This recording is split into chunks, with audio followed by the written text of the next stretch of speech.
bienvenue sur ma chaîne pour votre lecture intuitive de ce mois de novembre 2021. J'espère que vous allez tous très bien. Merci d'être là. Est-ce que vous voyez toutes les cartes? Oui, on dirait bien. Alors, on va plonger dedans, on va voir un petit peu ce qu'on a pour vous. On a un seul arcane majeur qui est l'impératrice dans votre travail, le travail et les finances. On a passablement de coupe, on a 2 épées, on a un denier et un bâton. Ok, ça va. Il y a quelque chose ici en fin de mois d'un peu bizarre. On va voir, on va peut-être en rajouter une. On verra le message, quelle tournure il prend. D'accord? Alors, dans un premier temps, l'énergie qui vous accompagne, vous, ce mois de novembre, c'est l'énergie de la justice. Je veux juste voir ce que vous aviez le mois dernier. Qu'est-ce que vous aviez, Poisson? Vous aviez l'impératrice. Ah oui, d'accord. Ok. Alors, justice. Justice, ce que je comprends ici, c'est que vous avez la possibilité de rétablir l'équilibre des balances sur le plan émotionnel. Vous avez la possibilité d'atteindre un bonheur ultime. Quelque chose de très équilibré, quelque chose de très harmonieux. Essentiellement, c'est des coupes, donc essentiellement sur le plan émotionnel. D'accord? Cette émotion, elle peut toucher tous les domaines. Ça peut être le travail, ça peut être la famille, ça peut être les enfants, ça peut être le partenaire, ça peut être la maison dans laquelle vous êtes, ça peut toucher tous les domaines. Mais ce mois va requérir, va nécessiter de votre part que vous penchiez la balance d'un côté plutôt que de l'autre pour rééquilibrer un petit peu tout ça. Et je pense qu'il s'agit en fait d'entrer avec confiance dans vos émotions. On va y venir. Mais voilà, l'énergie sous-jacente, là, l'énergie ici, l'influence de l'extérieur, c'est cette possibilité de vous rendre justice, cette possibilité d'équilibrer les plateaux de la balance sur le plan émotionnel. On va voir comment. Votre énergie à vous, elle est toute en émotion. On a la 6 de coupe et on a le valet de coupe. Alors, 6 de coupe nous renvoie à l'enfance, d'accord? À cette période de l'enfance d'avant d'être blessé, d'avant d'être meurtri. Une période de l'enfance où on était vierge de toute blessure, vierge de toute déception, et puis surtout où on était dans un état d'esprit d'innocence. Ça ne veut pas dire naïf, ça ne veut pas dire candide, ça veut juste dire qu'on était pur, on était vierge, d'accord? C'est votre énergie d'aujourd'hui. Alors, avec ça, on a le valet de coupe. Pour moi, ce que ça signifie, le valet de coupe, ça peut être c'est le début, le valet, c'est ce qui naît, c'est le commencement. Pour moi, ce que ça signifie ici, c'est que vous êtes en train de renouer avec une partie de vous qui était aussi innocente, aussi pure que lorsque vous étiez jeune. D'accord? Je ne pense pas qu'il y ait un rapport avec un enfant ou avec même... je pense pas qu'il y ait un rapport avec le passé. Enfin, si, forcément. Mais je pense pas qu'il y ait un lien direct avec un enfant en particulier. Je pense que c'est une période de votre vie où vous étiez épanoui, vous étiez bien, vous étiez dans cette pureté de l'enfance. Et votre énergie aujourd'hui à vous, elle reconnecte avec ça, elle renoue avec ça. C'est comme si vous vous étiez réconcilié avec ça. C'est là où se trouve l'équilibre des balances. Vous avez peut-être trop longtemps penché du côté de la blessure, trop longtemps penché du côté de l'abandon, du rejet, d'une souffrance quelle qu'elle soit. Et aujourd'hui, en raison du travail fait au mois d'octobre avec l'impératrice qui est la reine des mamans, d'accord? Mais on va y revenir, vous comprenez pourquoi je dis ça. Avec l'énergie de l'impératrice, vous avez, comme si vous avez eu cette force, ce courage d'aller réconcilier cette partie très jeune de vous, très vulnérable de vous. Et vous vous reconnectez à cette partie innocente. D'accord? En d'autres termes, aujourd'hui, vous avez votre expérience d'adulte, vous avez votre maturité d'adulte, mais il y a une partie de vous avec laquelle vous avez su vous reconnecter, qui est très jeune, qui est très pure, très innocente, et qu'on appelle l'enfant intérieur. D'accord? Vous vous êtes reconnecté à une partie pure de vous-même, vierge. On continue. Ce que vous voulez le plus, c'est récolter le fruit de tous les efforts que vous avez faits.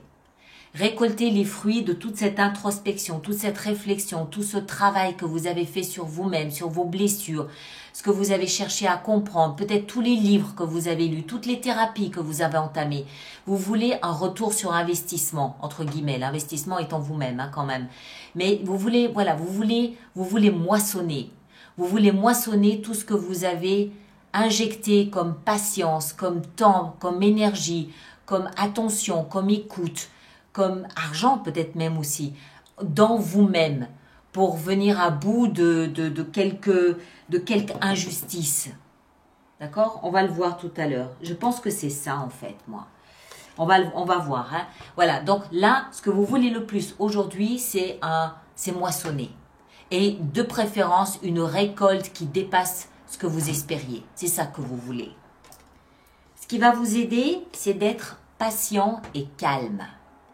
En fait, ce qui va vous aider, c'est de ne rien faire.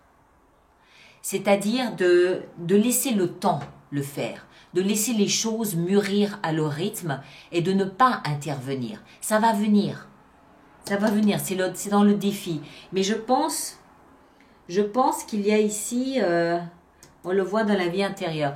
Ici, ce qui va vous aider, c'est d'être patient et inactif dans le sens ne pas provoquer les choses. Pardon. Dans le sens faire le mort, d'accord ne pas être trop sur le devant de la scène, ne pas être trop remarqué, ne pas être proactif. Patienter, tout vient à point à qui sait attendre. Vous avez investi du temps, on le voit ici, on le voit ici, on le voit avec la justice. Vous avez investi sur vous. Il faut maintenant stop, cesser et ne plus être trop dans l'action, au risque de peut-être saboter ce que vous avez déjà réalisé. Patientez, vous allez voir, ça va venir. Peut-être pas ce mois de novembre, on va voir. Hein. Le défi, c'est justement ce bonheur que vous attendez. 10 de coupe, c'est ça le défi, c'est ça qui est à la clé, c'est ça la carotte qu'il y a devant vous qui vous fait avancer. Mais ce bonheur, il sera à disposition, si je peux parler comme ça, le jour où vous serez prêt et le jour où les circonstances seront réunies. En d'autres termes, maintenant que vous avez fait tout le travail sur vous-même, vous avez fait ce qu'il fallait, vous avez investi et tout, je ne vais pas refaire la liste, il s'agit maintenant de laisser le temps mûrir les choses pour que le fruit ne tombe de l'arbre que lorsqu'il est mûr. Il ne peut pas tomber avant. Ou s'il tombe avant, il a un goût amer. Donc, autant laisser les choses se faire. D'accord? Le défi, c'est ce fameux bonheur que vous attendez tant, que vous espérez. Il viendra lorsque ce sera prêt. Mais dans la position du défi, ça veut dire quoi? Ça veut dire que vous devez être patient. Ok? Alors après, dans votre vie sentimentale, on a le chevalier de bâton. Le chevalier de bâton, il nous parle de quelqu'un d'un petit peu volage. Sans pour autant que ce soit péjoratif. Hein. On n'est pas là pour juger, chacun fait ce qu'il veut. Et ça ne veut pas dire trahison non plus. Pas forcément. D'une énergie, en fait, c'est l'aventurier. C'est celui ou celle qui va, qui vient, qui repart, qui revient, qui repart, qui court 3 lièvres à la fois, qui est un peu ici, qui est un peu là, qui se partage entre plusieurs personnes. Mais s'il le fait, c'est parce qu'il a la capacité de le faire, c'est parce qu'il a l'état d'esprit à ça et c'est parce qu'il a les moyens de le faire. Le chevalier de bâton, c'est un flambeur, c'est un séducteur, c'est une énergie un peu volage, oui, un peu volage. Libre de le faire ou pas, voilà, ça ne veut pas dire que vous allez croquer la pomme non plus, d'accord? Alors pas de panique. C'est celui qui préfère ou celle qui préfère communiquer en souriant et en séduisant plutôt qu'en grimaçant. Bon, jusque-là, rien à dire. Maintenant, ça ne veut pas dire que cette personne va forcément passer à l'acte. Ce que moi, ça me fait comprendre ici, c'est que pour avoir une attitude comme celle-là, c'est que forcément, vous vous êtes un petit peu réconcilié avec qui vous êtes. Forcément, le travail que vous avez entamé en octobre sur cette reconnexion à cet enfant intérieur a porté ses fruits, puisque maintenant, vous êtes tout sourire. Partout où vous allez, vous êtes tout sourire, vous avez qu'une envie, c'est d'être dans la séduction, mais pas forcément dans la séduction sexuelle. Ça peut être juste dans le « j'ai envie de charmer toutes les personnes que je rencontre, point. J'ai envie de leur laisser un bon souvenir de moi, point. » D'accord? C'est pas forcément dans un aspect négatif ou sexuel ou péjoratif ou non, pas nécessairement. C'est vraiment celui qui veut charmer, voilà, point. On doit le dire comme ça, c'est celui ou celle qui veut charmer. Il peut y avoir ici une allusion à l'étranger, d'accord? Il peut y avoir une allusion à l'étranger, mais moi ce que je comprends c'est que vous êtes tout plein de vie, vous êtes tout plein d'énergie charmeuse et charmante. Voilà, c'est ça que je comprends. Et si vous êtes dans ce type d'état d'esprit, c'est bien parce qu'il se passe quelque chose à l'intérieur de vous sur le plan émotionnel. Il y a une espèce de paix, une espèce d'harmonie où vous avez retrouvé un terrain dont vous aviez l'habitude, un terrain sur lequel vous vous sentez en sécurité, vous vous sentez reconnecté avec vous-même. Et c'est ça qui vous donne l'envie de chanter. C'est ça qui vous donne l'envie de chanter en faisant vos courses et qui va faire sourire tout le monde. Vous comprenez le type d'énergie dans laquelle vous êtes, elle est enjouée. Voilà, enjouée. Je viendrai au travail tout à l'heure. Et ce que je vous disais se reflète dans cette 2 de coupe. Ici, on est dans la partie existentielle, la partie spirituelle, la connexion de moi à moi. Et qu'est-ce qu'on trouve là? Encore une fois, une allusion aux émotions. Encore une fois, une allusion à... Pardon, je suis désolée, je ne fais que tousser aujourd'hui. On retrouve ici encore une allusion à nos émotions, à l'état d'esprit ou l'état d'être de notre cœur. C'est comme si notre cœur était en pleine harmonie avec l'autre image de nous-mêmes. On est dans la vie intérieure. Hein. Ça veut dire qu'à l'intérieur de soi, tout est harmonie, tout est harmonisé, tout est harmonieux, tout est au diapason, tout est sur la même fréquence.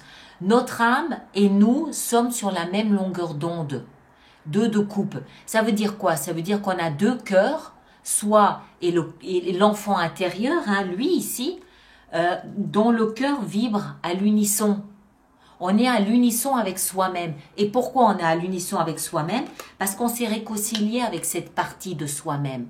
On s'est réconcilié avec cette partie qui a pu être meurtrie. On s'est réconcilié avec l'enfant intérieur.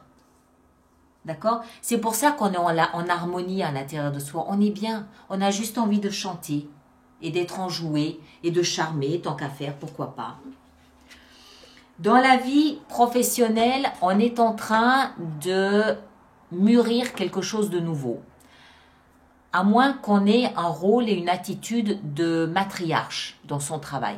Alors, on a les 2 versions. L'impératrice, elle symbolise la fécondité, la fertilité. C'est la femme enceinte. D'accord? C'est celle qui porte en elle un fruit qu'elle va protéger, quel que soit ce fruit, ça peut être un projet, un fruit qu'elle va protéger jusqu'à ce qu'il soit suffisamment mûr pour pouvoir se développer tout seul. Donc, ça augure d'un nouveau projet professionnel que pour l'instant, vous tenez encore un peu sous le boisseau, mais que vous pourriez avoir envie de révéler un peu plus tard.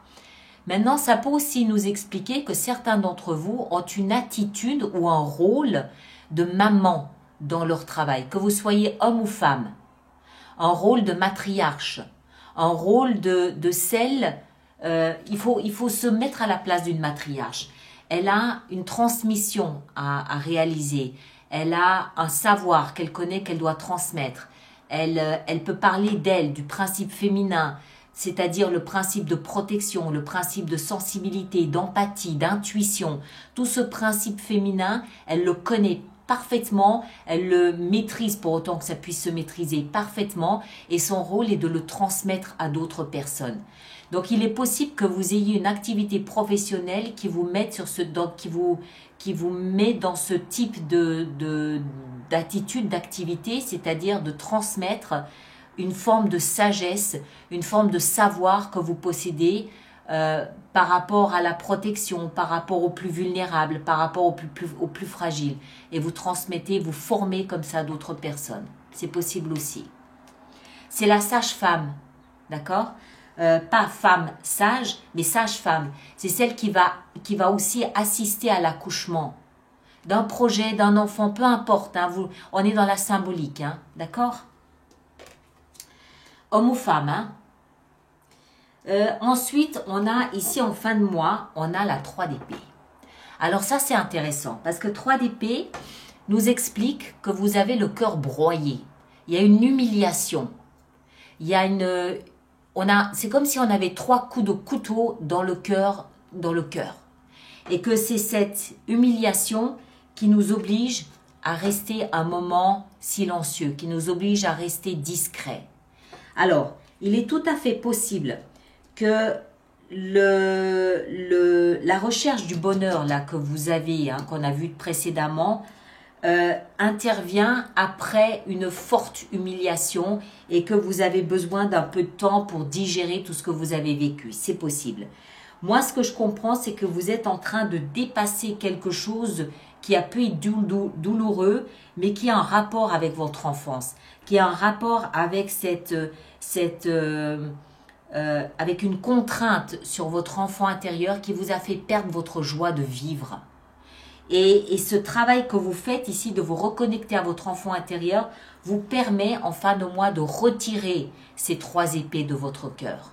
D'accord? Vous les retirez. Pourquoi? Parce que vous avez compris comment vous reconnecter à cette partie très innocente, très pure de vous-même. Vous avez compris que le défi là, la carotte devant vous, c'était le bonheur tel que vous l'imaginez. Et vous êtes en train de faire ce travail. On le voit dans la vie intérieure ici. Vous êtes en train de vous reconnecter à vous. Donc moi, je pense que cette 3 ici, elle augure pas d'un mauvais moment. Non, elle augure d'une période durant laquelle vous allez prendre conscience que vous pouvez retirer ces 3 épées de votre cœur parce que vous avez fait le travail. Elle est là, la justice. Il est là l'équilibre des plateaux. Vous vous rendez justice en réparant quelque chose qui vous a été fait, qui était injuste, et vous le réparez en vous reconnectant à qui vous êtes, notamment à votre enfant intérieur, ici à l'intérieur de vous-même. D'accord? On va vérifier tout ça avec notre extension. Alors, pour tous ceux pour qui la lecture fait résonance, je vous rappelle qu'il existe une extension qui se trouve sur mon site internet alice-nicolas.com. Et que pour toutes les personnes qui vont régulièrement se procurer des extensions, j'ai mis en place un système d'abonnement aux extensions qui est économiquement plus intéressant pour vous. Et toutes ces informations aussi se trouvent dans la rubrique abonnement du site internet. Voilà. Alors, justice, qu'est-ce qu'on a? On a la 9 de bâton. Ok, correct. J'adhère. Je rappelle aussi que je peux décider de rajouter des cartes durant l'extension si j'estime que c'est nécessaire. Ici en haut, avec toutes ces coupes, qu'est-ce qu'on a? Le chevalier de denier. Ça s'est fait lentement tout ça. On a pris notre temps. La 7 de denier dans ce que vous voulez le plus, c'est-à-dire la moisson. Eh ben la voilà la moisson. D'accord? Elle est là votre moisson. Regardez ce que vous récoltez. La promesse d'un superbe nouveau départ. 4 d'épée dans ce qui va vous aider. 9 de coupe. Excellent. Ça me plaît. Le défi 10 de coupe, ici, qu'est-ce qu'on a? On a la 7 de bâton. Ok, très bien. Je comprends, il n'y a pas de problème. Je comprends, vous vous protégez un peu, c'est normal. Le chevalier de bâton dans la vie sentimentale, oui, il y a dû y avoir un peu de blessure là quand même. Ça semble être connecté, d'accord? On va en rajouter là durant l'extension. L'impératrice dans la vie professionnelle, 9 d'épée. Il y a quelque chose qui vous taraude. 2 de coupe dans la vie intérieure, on a la force. Yeah! Superbe. Et 3 d'épée en fin de mois, qu'est-ce qu'on a? On a la 4 de bâton. Voilà, on y arrive à notre sécurité. Ok? Donc il y a ça ici qu'on va éclaircir. Voilà, et le chevalier ici pas le chevalier, le valet de coupe, l'enfant intérieur. Voilà mes très chers. Allez voir votre signe ascendant, votre signe lunaire pour compléter la lecture. Ceux qui me rejoignent pour l'extension, le lien est là-dessous. Et les autres, on se retrouve au courant du mois de septembre. Qu'est-ce que je raconte? Au courant du mois de novembre pour une lecture de vie sentimentale sous la forme du cœur que vous connaissez évidemment. D'accord? Allez, portez-vous bien et à très bientôt. Merci beaucoup.